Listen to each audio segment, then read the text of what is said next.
Irmãos, a paz do Senhor, glória a Deus. Queridos, eu quero compartilhar com você nessa manhã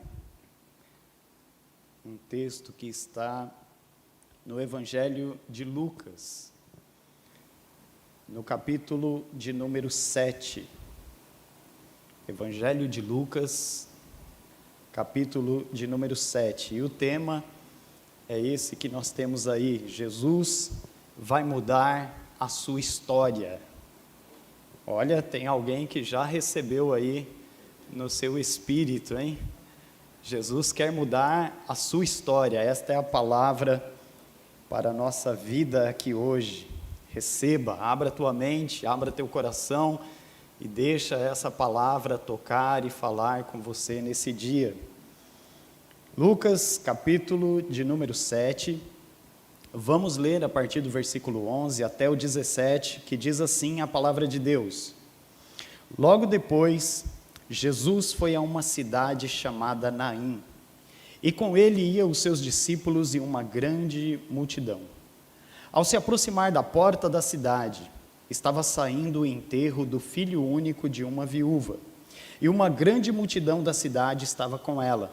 Ao vê-la, o Senhor se compadeceu dela e disse: não chore. Depois aproximou-se e tocou no caixão. E os que carregavam pararam.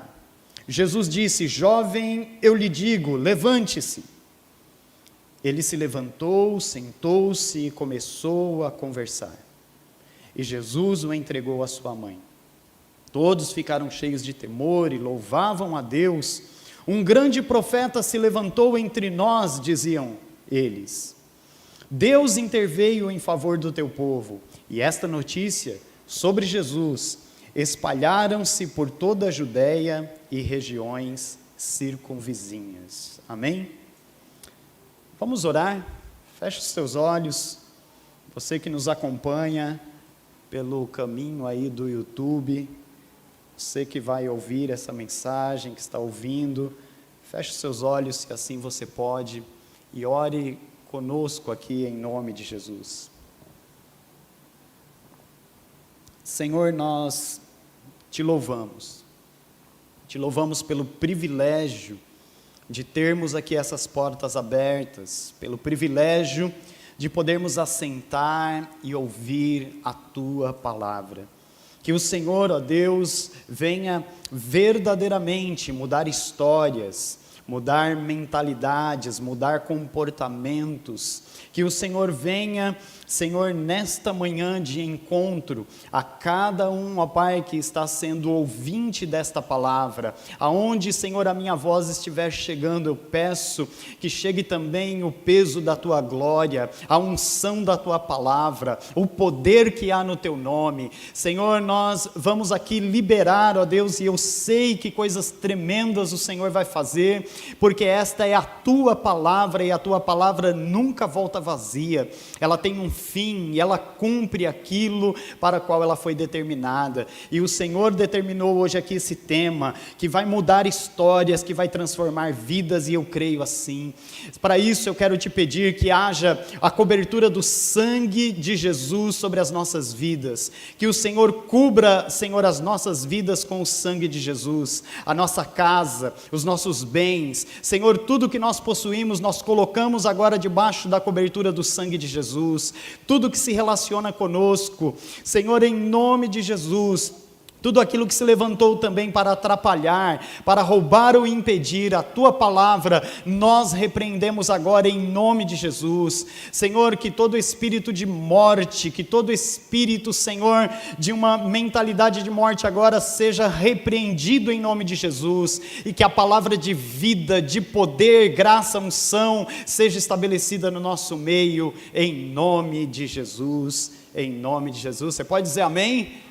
Amém. Eu creio, irmãos, o Senhor já fez coisas tremendas aqui nesta manhã. Tivemos uma primícia aqui, o culto das 8h30, e foi algo sobrenatural, e não será diferente agora, porque Deus nunca despede o seu povo de mãos vazias. Se você veio aqui hoje, tem algo para você, tem algo para a tua vida. Jesus vai mudar a sua história.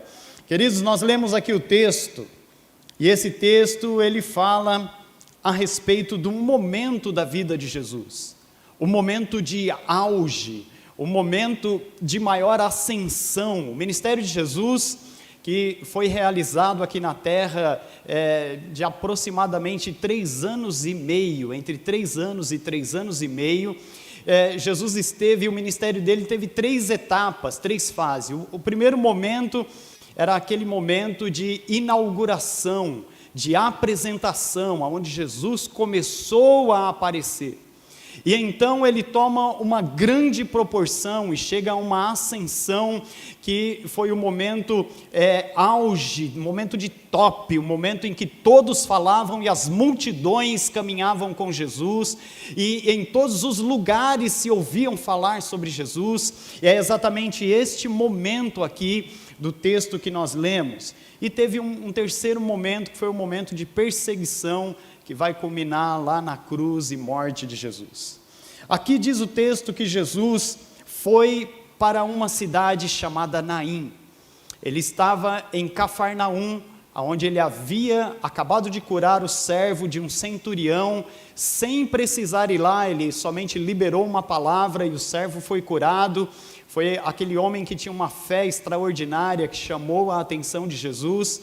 Jesus está em Cafarnaum e ele vai para a cidade de Naim. Pelos estudos, dá para se ter uma ideia que Naum ficava a distância de 40 quilômetros. Saindo de Cafarnaum até a cidade de Naum, era em torno aí de 40 quilômetros. E 40 quilômetros caminhando, andando a pé, levaria pelo menos um dia, com uma multidão andando junto, então, uma grande procissão, levaria pelo menos um dia de caminhada. Jesus sai e talvez ele chegue no finalzinho da tarde, porque também os mortos eram sepultados no final da tarde. Jesus chega no momento em que eles estão saindo da cidade para sepultar, porque os cemitérios ficavam do lado de fora da cidade. Diferente de nós, ocidentais, que temos os nossos cemitérios dentro da cidade, o povo de Israel tinha o seu cemitério do lado de fora, e eles levavam para ser enterrado do lado de fora. E é bem interessante que aqui há 2 multidões que se encontram, 2 grupos, e cada grupo tem o seu referencial, cada grupo tem o seu elemento motivacional. Uns estão saindo da cidade e eles vão chorando, tristes. O elemento ali que chama a atenção, ponto de referência, é um morto no caixão. A outra multidão que vem, ela vem numa grande expectativa, ela vem contemplando milagres, ela vem porque acompanham Jesus na sua caminhada, e por onde Jesus passa, ele vem fazendo milagres, realizando curas.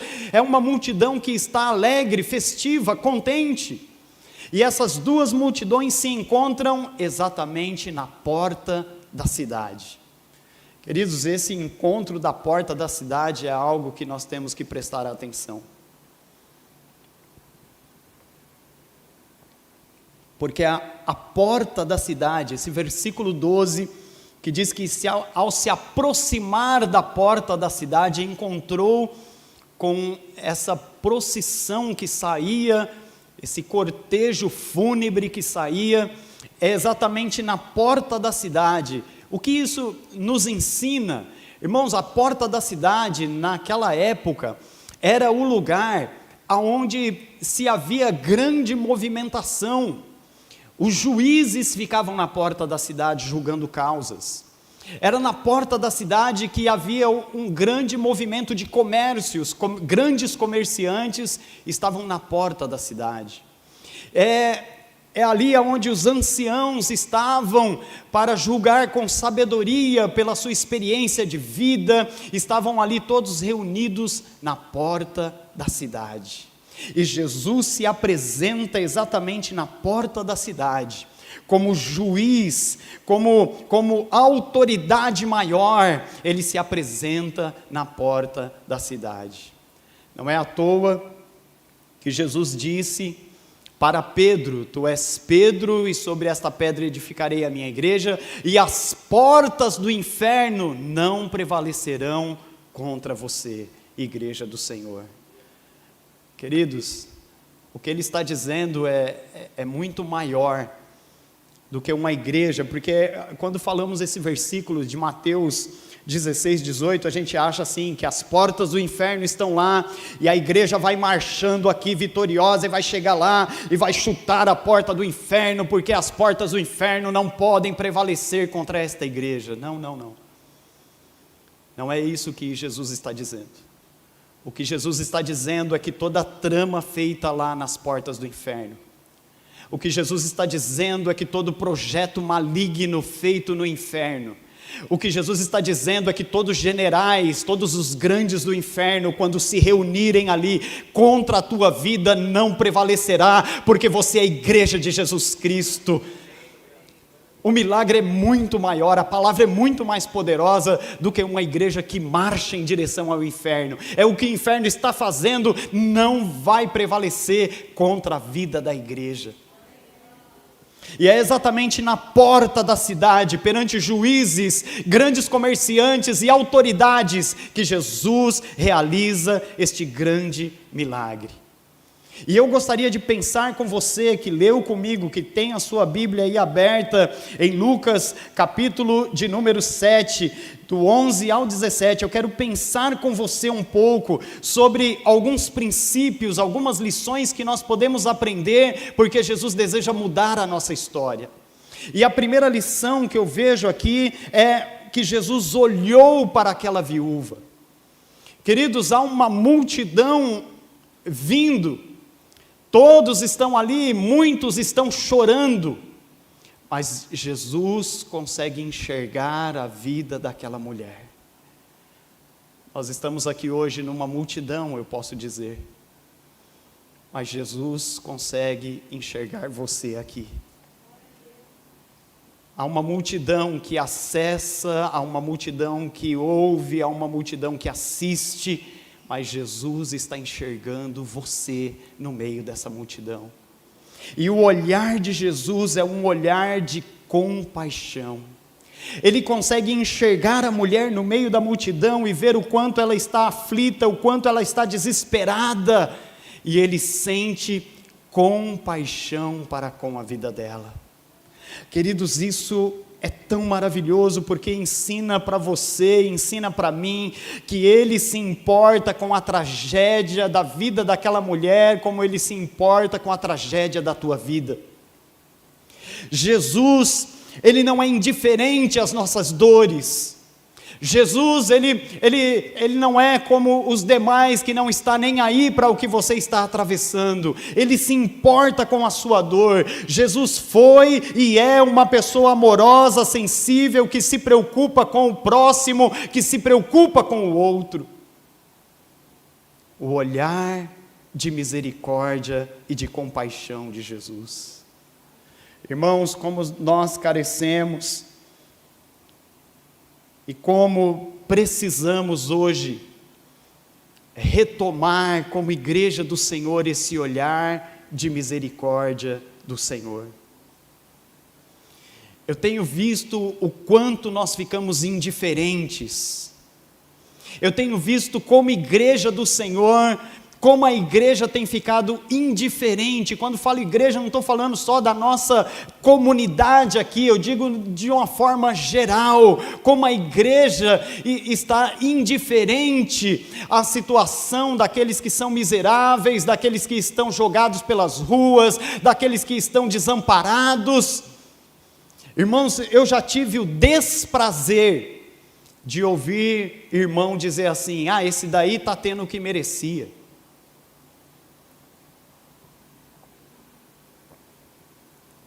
ou de estar assistindo um noticiário,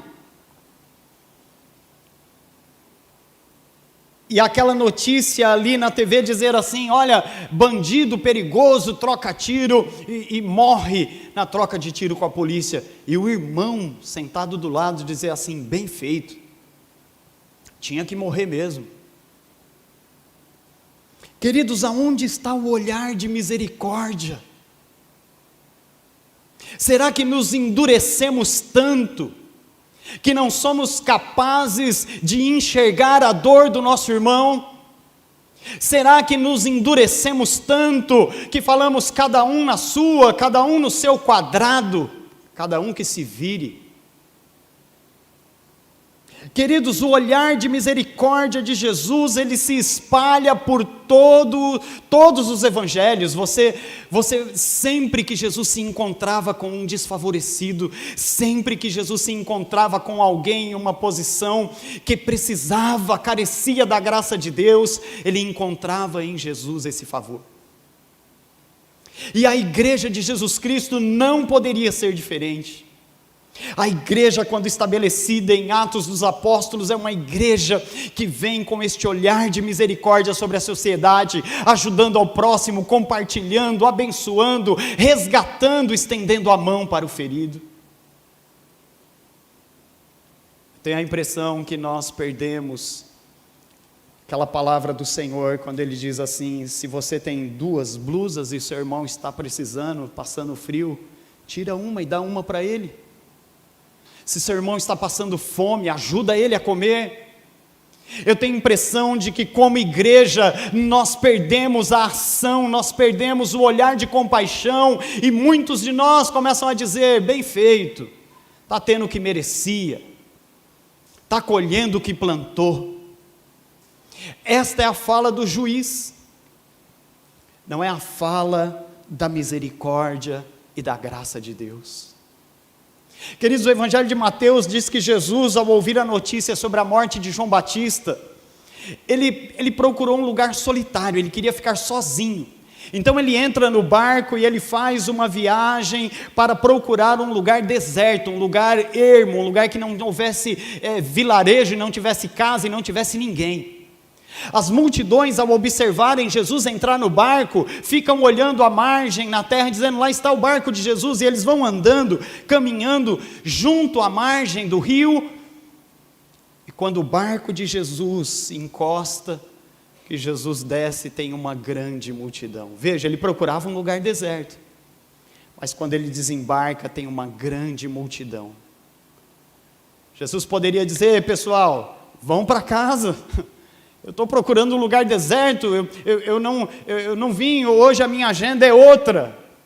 Mas não, queridos, o olhar de misericórdia de Jesus, ele começa a atender um por um. Irmãos, nós sabemos que é uma grande multidão, porque o texto de Mateus diz que havia mais de 5.000 homens, sem contar mulheres e crianças. Você pode imaginar o quanto de gente que havia ali? E Jesus começa a curar um, abrir os olhos do outro, Jesus com um olhar de misericórdia, Jesus com um olhar de graça começa a atender um por um daqueles necessitados. Tem um evangelho que diz que Jesus olhou e viu aquela multidão como ovelha que não tem pastor. E o olhar de Jesus de graça e de misericórdia vai alcançando. Se você deseja que Jesus mude a tua história, mude o teu olhar, meu irmão. Porque você precisa aprender, se nós não cuidamos nem dos que são de dentro de casa, se nós não estamos nos importando nem com os nossos, como é que vamos nos importar com aquelas pessoas que estão na rua, que estão fedendo, que estão sujas, que estão, meus irmãos, jogados? Se nós não nos importamos nem com o nosso irmão que está aqui dentro, que senta do nosso lado, como é que vamos nos importar com aqueles que estão lá fora? Precisamos voltar a ser igreja do Senhor e a olhar com os olhos de misericórdia, a se compadecer. Jesus atende a multidão, aqueles 5.000, mas Ele também atende um indivíduo sozinho. Diz o texto de Marcos capítulo 5, que Jesus, quando desceu do barco na cidade de Gadara, Ele encontrou ali um corintiano, não é isso? O corintiano tinha uma legião de demônio. O cara tinha uma legião de demônio, morava no cemitério. Irmão, morar em cemitério é o ponto final de todo mundo aqui, não é isso? Sabe o que aquela sociedade de Gadara fazia? Empurra esse aí para o cemitério, porque esse aí não presta. Põe esse cara para o cemitério, porque não queremos ele perto de nós. Esse daí não tem jeito. E empurravam ele para o cemitério. Porque chamavam ele de violento, porque chamavam ele de um temperamento exacerbado, porque não sabiam lidar com aquela situação, então é melhor jogar fora. E a igreja dos nossos dias está fazendo a mesma coisa, e nós como os cristãos estamos fazendo a mesma coisa, mas Jesus se importa com o indivíduo. Ao descer ali, Jesus vai ao encontro daquele homem rejeitado pela sociedade. E se aquela sociedade dizia, é o final, vai morar no cemitério, Jesus dizia, não, a história deste homem vai mudar. E Jesus então liberta ele, põe toda aquela legião para correr, e aquele homem agora fica livre, aquele homem agora está em pleno juízo, sentado com Jesus e com os discípulos conversando. E os moradores da cidade, ao se aproximar, ficam admirados. Como é que pode? Este homem que a gente não acreditava, olha aí aonde ele está. O homem agora está em pleno juízo e ele quer fazer parte da equipe de Jesus. E Jesus assim, não, filho, vá para a tua cidade, conte o que Deus te fez. Ah, meus irmãos, como nós precisamos aprender este olhar, o olhar de misericórdia de Jesus, que vai além de um partido político, vai além de um time. Eu brinquei aqui de Corinthians para ver o quanto teu olhar está... E tem uns aí que já falou do meu time, pastor. Não, irmão, eu estou falando é da graça de Deus, é do poder de Deus. O time vai ficar aqui, mas Jesus Cristo estará para sempre, meu irmão. Precisamos aprender a olhar com um olhar de misericórdia, que vai muito além dessas esferas. É o olhar de misericórdia de Deus que nós precisamos ter. A atitude fundamental de um cristão é a compaixão pelo próximo, que está baseado no maior de todos os mandamentos: amar a Deus sobre todas as coisas e amar ao próximo como a ti mesmo. E o próximo pode ser qualquer um caído pela sarjeta que Deus colocar no teu caminho. Mateus capítulo 5, versículo 16 diz: assim brilhe a luz de vocês diante dos homens, para que vejam as suas boas obras e glorifique o Pai que está nos céus. Que você, através do teu olhar de misericórdia, venha a ser aquele que produza boas obras, e Deus venha a ser glorificado através da tua vida. Uma outra lição que nós aprendemos aqui foi sobre o consolo de Jesus. Jesus enxergou, olhou com misericórdia, e ele disse para a mulher: não chore.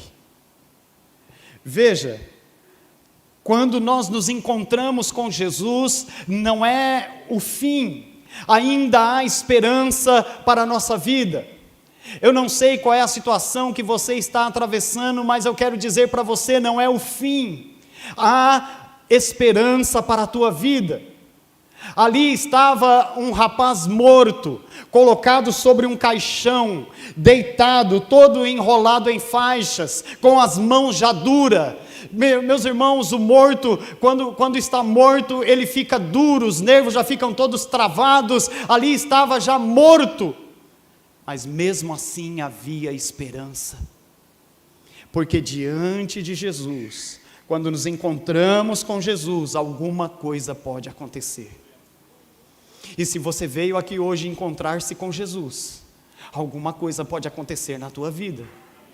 Eu não sei se você veio aqui encontrar com o irmão, encontrar a irmã, ver se o grupo de louvor está bem, mas se você veio se encontrar com Jesus, meu irmão, se você se conectou aqui hoje para ver como Jesus, se você veio ligar-se aqui com Jesus, alguma coisa pode acontecer na tua vida, porque aquele que se encontra com Jesus, algo tremendo acontece, irmãos.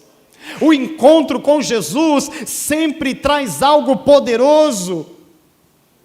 E quando essa mulher se encontrou com Jesus, veja, ela nem pediu, não tem momento nenhum dizendo que ela abriu a boca, não tem momento nenhum dizendo que ela falou nada. Assim também nesta manhã aqui no nosso meio, você não abriu a boca para pedir, Jesus está te assistindo, Jesus está vindo ao teu encontro, Ele vai trazer consolo, esperança. Eu sei que enquanto eu estou falando aqui, está agindo aí no nosso meio, uma palavra de poder e graça, trazendo em você esperança, porque Deus quer mudar a tua história, sem abrir a boca para pedir, só deixando diante do Pai, Ele contemplando você e vindo ao teu encontro, e até o final desta mensagem, coisa tremenda vai acontecer na tua vida. Ah, meu irmão, como eu estou esperançoso aqui, como eu estou aqui hoje com fé, como eu estou aqui hoje debaixo de uma unção, porque eu sei que encontrar-se com o Senhor é algo poderoso, é algo tremendo, é algo sobrenatural. Olha, sobrenatural é o que está em cima, né? É algo que vem no natural, é sobre o natural. Então é Deus intervindo no meio do seu povo. Foi o que eles clamaram, foi o que eles disseram. Deus interveio no nosso meio, Deus se levantou um grande profeta. Ah, meu irmão, que assim seja nesta manhã, que Deus intervenha na tua história, que Deus intervenha na tua causa, na tua finança, nos teus negócios, e haja mudança na tua história. Essa intervenção do Senhor é algo que me chama a atenção, porque Jesus, Ele é especialista em surpreender a gente. Como Deus gosta de nos surpreender.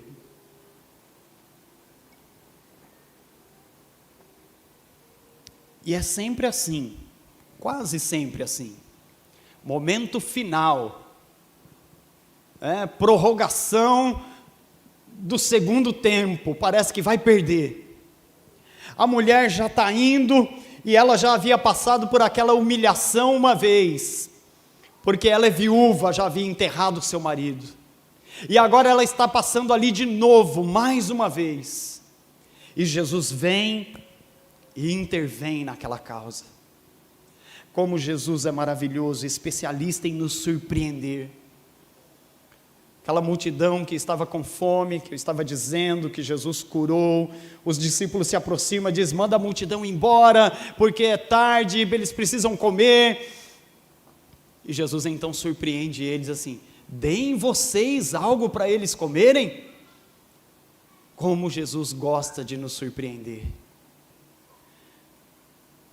Veja, Jesus se aproxima da mulher, Ele fala para ela: não chore, e a impressão que nós temos é que o cortejo continuou andando, que eles continuaram carregando o caixão, como se Jesus fosse mais um dos que vinham dizer assim: olha, meus sentimentos, olha, meus pêsames. Não, Jesus então põe a mão e para o caixão, diz: para esse negócio. Jesus intervém de uma maneira que ele põe a mão no caixão. E quando Jesus coloca a mão, tudo aquilo que está caminhando para a morte tem que obedecer à ordem de Jesus e tornar a vida. Quando há uma intervenção de Deus, meu irmão, aquilo que está indo para a morte tem que tornar-se a vida. E é assim que o Senhor vai fazer aqui no nosso meio hoje. Todo o ciclo de morte, todo o ciclo de maldição, tudo o que aquela família ali estava vivendo de maldição na família, parou naquele dia por causa da intervenção de Jesus. E eu estou aqui hoje para dizer que todo o processo de morte na tua mente, todo o processo daquilo que você pensava que não tinha mais jeito, eu estou aqui hoje para dizer: Deus vai intervir na tua vida, e o processo de morte vai parar. E o processo de morte tem que obedecer à voz do mestre e dizer: chega. A mulher talvez pensasse: estou levando aqui meu filho, já levei meu marido, talvez daqui a alguns dias sou eu que estou passando por aqui. Jesus então para aquele cortejo de morte e diz: chega de processos de maldição.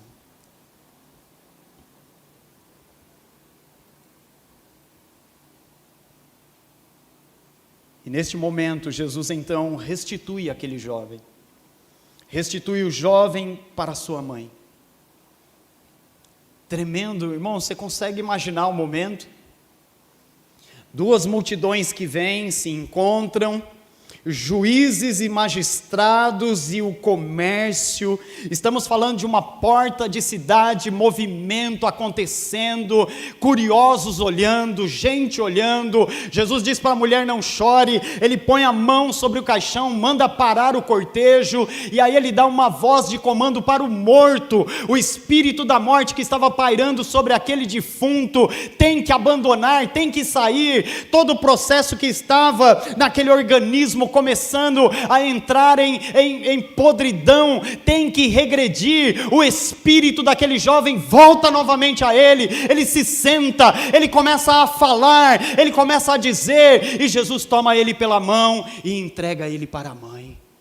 Uau, irmão, se isso não mexe com você, eu não sei o que vai mexer com você. Tem gente aqui que chora na frente da novela, tem gente que chora com filme, tem gente que chora com futebol, mas Jesus hoje nos chama, meus irmãos, para uma intervenção, para uma restituição. Eu quero dizer para você que não é ter muito dinheiro que vai te restituir, não. Eu quero dizer que não é você passar uma noite na gandaia, na festa, se divertindo, que você vai ser restituído, não. Eu quero dizer para você que não é uma noite de bebedeira, de curtição, que vai te restituir, não. Esta palavra restituição, ela só tem sentido verdadeiramente pleno quando aplicado em Cristo e por Cristo na tua vida. E é por isso que eu estou aqui. Eu quero dizer que Ele, Jesus Cristo, vai restituir a tua alegria, porque você anda triste, abatido pelos cantos. Eu quero dizer que Ele vai trazer paz ao teu coração que anda atribulado. Eu quero dizer que Ele vai restituir o sentido da vida eterna. Porque tem crente, meu irmão, que você pergunta: se morrer hoje, no estado que você está, para onde você vai? Para o céu ou para o inferno? O irmão nem sabe dizer. Eu não sei.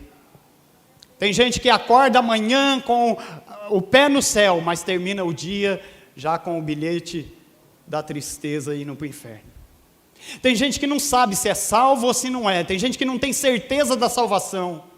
Meus irmãos, nós podemos ter certeza da salvação, porque salvação não é um dia que você chegar lá. Salvação começa hoje. Quem é salvo hoje. Você é salvo hoje por Jesus Cristo. Você já é filho, você já é comprado, você já tem uma marca, e é a marca do sangue de Jesus sobre a tua vida. Isso é uma certeza, isso é uma garantia que cada filho de Deus deve possuir dentro de si, porque não é pelos meus méritos, é pelos méritos dEle, não é pelo que eu faço, é pelo que Ele fez, é graça do Senhor. Por isso é que eu sou salvo, porque eu sou salvo pelos méritos de Cristo Jesus, porque perfeito nenhum de nós é. Mas um dia esse corpo imperfeito será transformado em um corpo de glória, diz a palavra de Deus. E nós podemos ter plena certeza disso, porque acontecerá. O Senhor está aqui para restituir dons espirituais que foram perdidos. Quantos que profetizavam, quantos que fluíam nos dons espirituais e hoje já não estão mais. Quantos que falaram um dia em línguas e hoje já não falam mais. Quantos que tiveram a experiência com o Espírito Santo, mas faz tanto tempo, foi lá num encontro, foi num culto de avivamento, e o Senhor diz: tem que ser todo dia, filho. As línguas têm que fluir pelos seus lábios todos os dias. O Espírito de Deus precisa estar presente na tua vida todos os dias, e Ele nos chama hoje para essa restituição. O Senhor deseja restituir aqui no nosso meio sonhos. Quantos sonhos? Você imaginou a vida desta mulher? Um dia ela sonhou casar-se, e ela se casou, sonho se realizou. E como uma mulher judia, uma mulher na comunidade judaica, ela precisava ter filho, e de preferência filho homem, e ela tem um menino, o sonho de toda mãe judaica. Mas de repente alguma coisa começa a acontecer, vem a morte do marido, aquele processo continua, e vem a morte do filho, e parece que os sonhos agora estão todos se perdendo. Veja que nós falamos de duas multidões. Uma multidão estava caminhando para enterrar os sonhos, porque alguém já disse que dentro do cemitério estão os maiores sonhos que nunca foram realizados, projetos que nunca foram concluídos. Mas uma multidão está vindo com aquele que realiza sonhos. A multidão que vem caminhando com Jesus, viu Jesus realizar sonho daquele que não enxergava, que passou a enxergar, daquele que não andava, que passou a andar, daquele que estava numa situação difícil, que pela palavra de Jesus foi ajudado, auxiliado e agora está bem. Viu o realizar de sonhos. Talvez você entrou aqui hoje e os seus sonhos já não são mais sonhos sonhados. Talvez o seu sonho já esteja endurecido como aquele corpo dentro do caixão, que as mãos já não se movem, que as mãos já estão ali travadas. Mas eu tenho uma boa notícia para você, aquele que realiza sonho está aqui nesta manhã, aquele que realiza sonho te trouxe aqui, Ele vai tratar com você, sonhos começarão a fluir novamente. José, o filho de Jacó, era conhecido como sonhador, o visionário, porque ele compartilhava os seus sonhos. E sabe, irmãos, que existe aqueles que estão dispostos a sepultar os sonhos, porque José, quando compartilhava com o seu círculo familiar, com os seus irmãos, pai e mãe, ele foi perseguido. Esta mulher que nós estamos falando tinha uma multidão disposta a sepultar o sonho dela.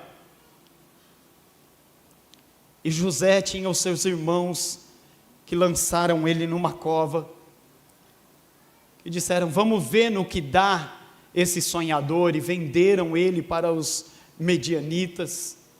E ele foi parar num Egito, e ele foi distante do seu povo, e ele ficou na prisão. E você que serve a Deus e lê a Escritura, você conhece os sonhos de José. E Neemias, que tinha o sonho de ver a cidade santa restaurada, porque doía nele ao olhar e ver os muros caídos, e ele começa então a sonhar e dizer: vamos erguer os muros. Mas se levantavam aqueles para dizer: não vai dar certo, não vai dar em nada, você não vai conseguir. Eu sei que eu falo com pessoas aqui hoje que abriram a boca em sonho, que desejaram, que almejaram, mas alguém falou para você: não vai dar em nada, você não vai conseguir. Quem é você?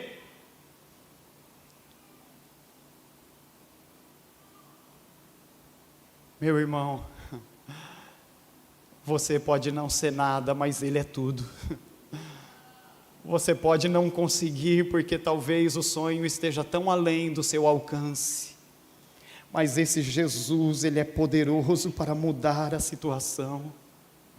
Meus queridos, quando estava pensando nisso, o Senhor me fez lembrar a canção da nossa irmã pastora Ludmila Feber, que hoje já se encontra no Senhor.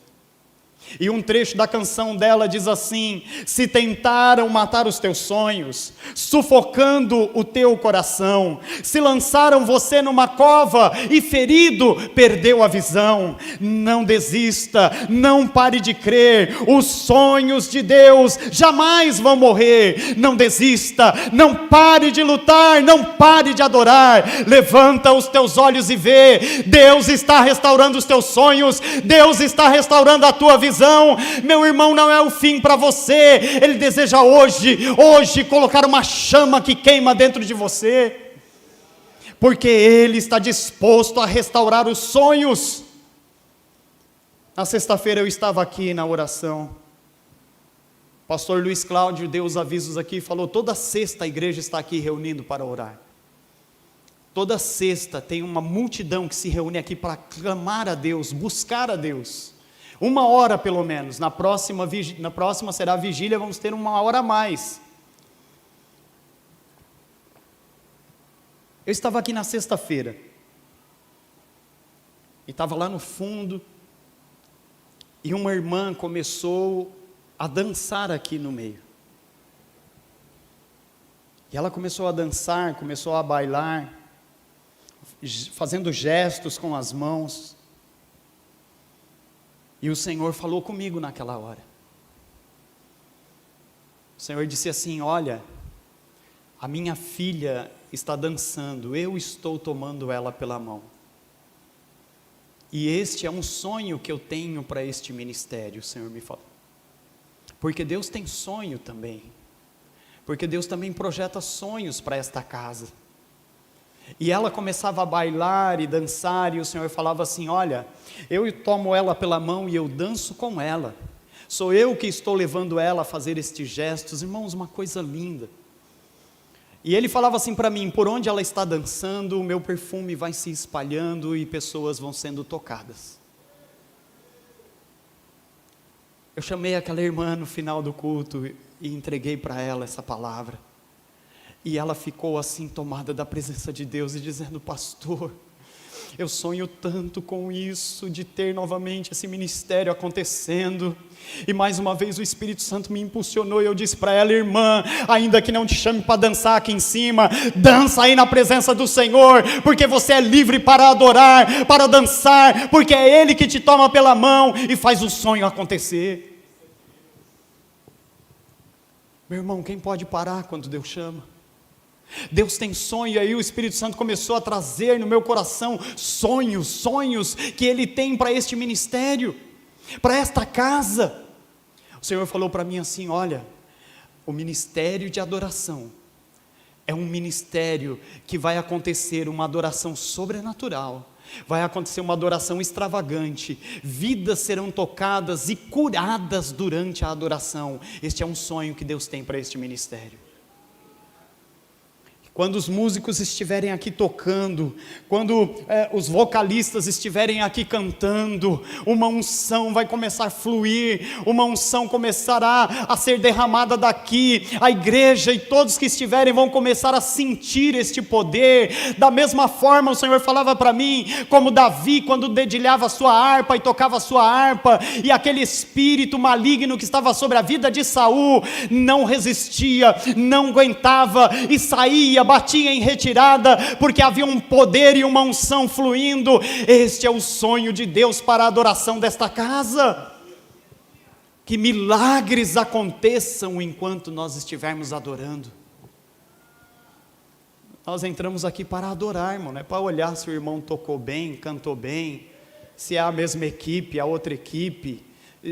Irmão, entra aqui para adorar, fecha os teus olhos e adora, busca a face daquele que pode fazer algo por você, daquele que restitui sonhos. E o Senhor foi falando comigo, irmãos, que Ele tem sonho para esta igreja, para esta casa. Ele dizia: células, igreja na casa. Você sabe quantos habitantes há em Jandira? Qual a população de Jandira? Segundo o IBGE, o Instituto Brasileiro de Geografia e Estatísticas, 127.734 habitantes. Como alcançar tanta gente? O Senhor falava assim, através da casa. Uma casa, uma pequena célula que vai ali fazendo e acontecendo, e outros vão se achegando, e outros vão se achegando. Talvez a gente não consiga trazer esses 127 mil aqui, mas nós podemos levar esse Jesus que está aqui para 127 mil que estão lá fora, e fazer a igreja acontecer na casa. O Senhor falava para mim, o discipulado, o cuidado um a um. Irmãos, este jovem, ele foi restituído, e ele foi entregue para quem? Jesus falou assim, olha, você agora está vivo, pula aí do caixão, corre no meio da multidão, seja livre, vai viver a tua vida, foi isso? Você leu comigo aqui o texto, Jesus tomou ele e entregou para sua mãe. Por que Jesus entregou para a mãe? Porque a mãe sabe amar, a mãe sabe cuidar, a mãe sabe discipular, a mãe sabe orientar. E o Senhor dizia para mim, eu só vou entregar um povo na tua mão se você aprender a amar essas pessoas. O Senhor só vai entregar para nós o coração se nós soubermos cuidar e amar aqueles que o Senhor está trazendo aqui. Porque o que adianta Deus trazer pessoas aqui e a gente empurrar elas e tratar elas indiferente? Nós precisamos amar e cuidar, este é um sonho de Deus para esta igreja. Cuidado, tratar bem, amar bastante. Não desprezar ninguém, não perder ninguém. O Senhor falava para mim de sonhos que Ele tem com esta igreja, e tantos outros, e Ele dizia, eu quero restituir no meio do meu povo, eu quero restituir o sonho. Assim como você tem o seu sonho, assim como você tem os seus sonhos que você deseja realizar, o Senhor deseja realizar sonhos no nosso meio. Qualquer restituição que Jesus faz, sempre vai ter grandes impactos, grandes efeitos em nossas vidas. O versículo de número 16 do texto de Lucas, capítulo 7, diz que todos ficaram cheios de temor e louvavam a Deus. Um grande profeta se levantou entre nós, diziam eles. Deus interveio em favor do seu povo.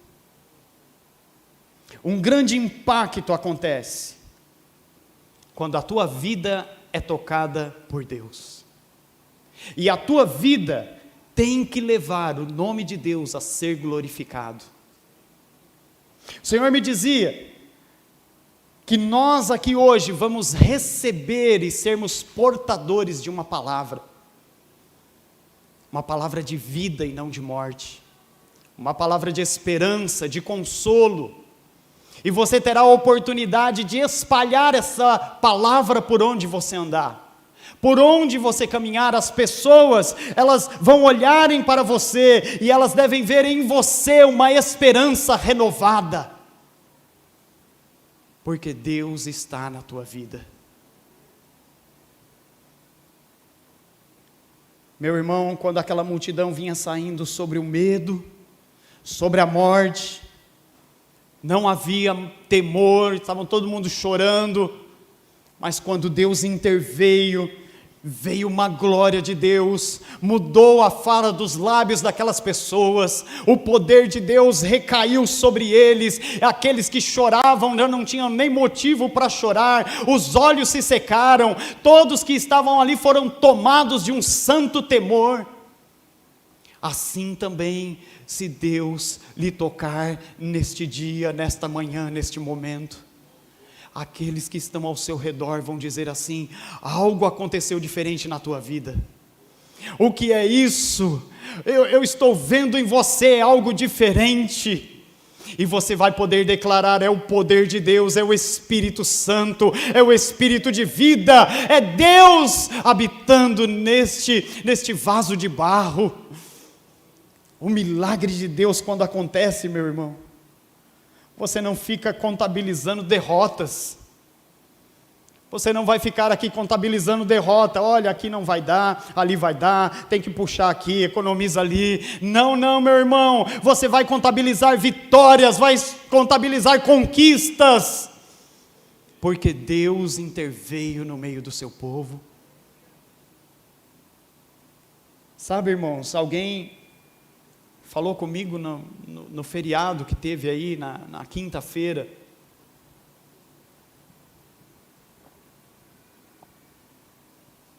disse assim: pastor, você viu aí que vai ter carnaval? E eu disse: sim, porque o mundo, irmão, ele continua fazendo o papel dele de mundo, ele nunca deixou. O mundo continua sendo o mundo, e o mundo jaz no maligno, e o mundo está em perdição, mas eu tenho a impressão que nós não estamos fazendo o nosso papel. Pergunta aí para a pessoa do teu lado: você está fazendo o seu papel de cristão? Pergunta aí para ele. Para outra pessoa não ficar chateada, pergunta para o outro lado aí: e você, irmão, ou irmã, está fazendo o seu papel de cristão? Porque o mundo está fazendo o papel dele de mundo, arruinando vidas, estragando vidas, acabando com vidas. O propósito do diabo nunca mudou, ele veio roubar, matar e destruir, mas você conhece aquele que veio trazer vida, e vida em abundância. Por isso, faça o seu papel de cristão, meu irmão. Deixa ele te tocar hoje nesse dia, deixa ele te tocar nesta manhã. Haverá algo tremendo e as pessoas vão enxergar na tua vida um sobrenatural de Deus, um poder de Deus, uma graça de Deus. Deixa ele te tocar, porque sabemos que aquele que é tocado pelo Senhor, o Senhor Jesus disse que aquele que crê em Jesus, como diz a Escritura, do seu interior fluirão rios de águas vivas. Haverá em você um jorrar de Deus, e esse jorrar vem pela boca, pela palavra, porque a palavra é como uma água que vai saciar aquele que está sedento no mundo, porque o mundo não oferece esta água viva, o mundo oferece uma água ruim, estragada, apodrecida, mas você não, você com as tuas palavras pode trazer vida para aquele que se aproximar de você. É por isso que o Senhor me disse que coloca hoje sobre nós uma palavra, e nós vamos sair daqui carregando uma palavra de vida hoje. Você já percebeu como o mundo tenta nos influenciar de todas as maneiras e de todos os lados? Você já percebeu que às vezes você para conversar com uma pessoa, a pessoa começa a contaminar você? Como está ruim, como está difícil, e aí você, se for dando lado para isso, meu irmão, daqui a pouco você está igual ele, jorrando uma fonte amarga. Mas aí é que onde você tem que parar e dizer: ruim? Que ruim nada, eu estou bem, eu vou para o céu, eu estou caminhando com Cristo. Mas a situação está difícil, né?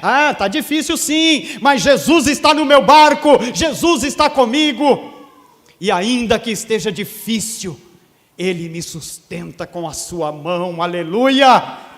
Ainda que eu tenha que passar pelo vale da sombra e da morte, não temerei mal nenhum, porque Tu estás comigo, Senhor. É o que nós temos que jorrar, é o que nós temos que fluir, é o papel da igreja. Mas a pessoa se aproxima: que vida, que dor de cabeça, toma um remédio, vai. Isso aí eu acho que é enxaqueca. Que enxaqueca nada, irmão, isso aí é o poder de Deus querendo manifestar pela tua mão. Isso aí, quando alguém chega com dor, doente, é você dizer: agora, hoje Jesus vai glorificar o nome dEle, deixa eu orar por você, deixa eu impor as mãos e repreender essa dor em nome de Jesus, nunca mais sentirá essa dor. O poder de Deus fluindo através de você. Você carrega hoje aqui uma palavra, Deus coloca sobre você uma palavra. Se você não receber, ela vai ficar aqui, mas se você tomar ela dentro do teu coração, deixar ela fluir nos seus lábios, milagres acontecerão, restituição acontecerá, porque Deus coloca sobre nós hoje uma palavra. Eu quero chamar a equipe de louvor para já ir tomando uma posição aqui.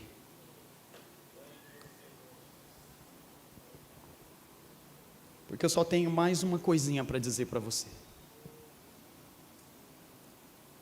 Aliás, você pode já se colocar em pé no seu lugar. Nós estamos caminhando para terminar este culto. Mas eu preciso falar algo com você. Porque o diabo mandou um recado para a igreja durante esse período que nós passamos de dificuldades, de pandemia, de proibições. O diabo mandou um recado dizendo: calem a boca, não toquem mais. Não pode haver o toque, e é através do toque que nós transferimos unção, poder e graça. É aquilo que está fluindo na minha vida quando eu imponho as mãos. O apóstolo Paulo diz: impõe as mãos sobre os enfermos e eles ficarão curados. É o dom de cura que vai fluindo através da imposição. O diabo disse: não toque, não imponha. O diabo tampou a nossa boca, tivemos que usar máscara e não podíamos falar.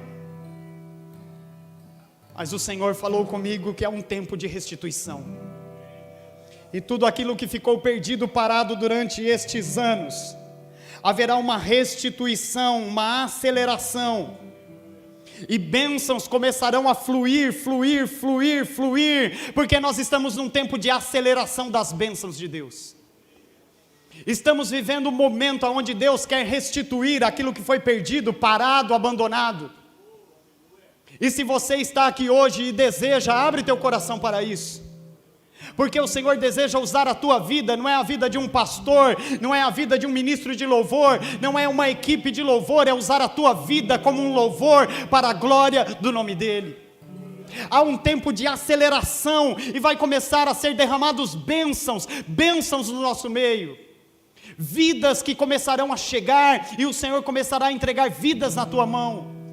Porque estamos vivendo um tempo de aceleração nos céus. Deus está acelerando as bênçãos que ficaram retidas e paradas. O Senhor disse certa vez para o profeta Joel que aquilo que o gafanhoto roubou Ele iria restituir. E nós estamos vivendo um tempo de restituição de tudo que fomos roubados há 2 anos atrás. Por isso, meu irmão, se prepare para viver cultos de poder, cultos com a presença, cultos onde a gente não vai se aguentar a estar aqui. Se prepare para viver encontros onde a face de Deus vai brilhar sobre nós. Se prepare para ir dobrar o seu joelho e adorar e orar, e o anjo do Senhor chegar ali junto de você. Se prepare para viver coisas grandes do Senhor, momento de coisas tremendas da parte de Deus. Porque há uma aceleração daquilo que Deus deseja fazer no nosso meio. E isso começa aqui hoje. Abra a tua boca. Você vai adorar, você vai louvar, mas adore a Ele recebendo o que Ele tem para a tua vida. Ele entrega hoje para você uma palavra. Você vai sair daqui hoje com uma palavra, porque essa palavra é palavra de vida, de restituição. Vamos adorar a Ele.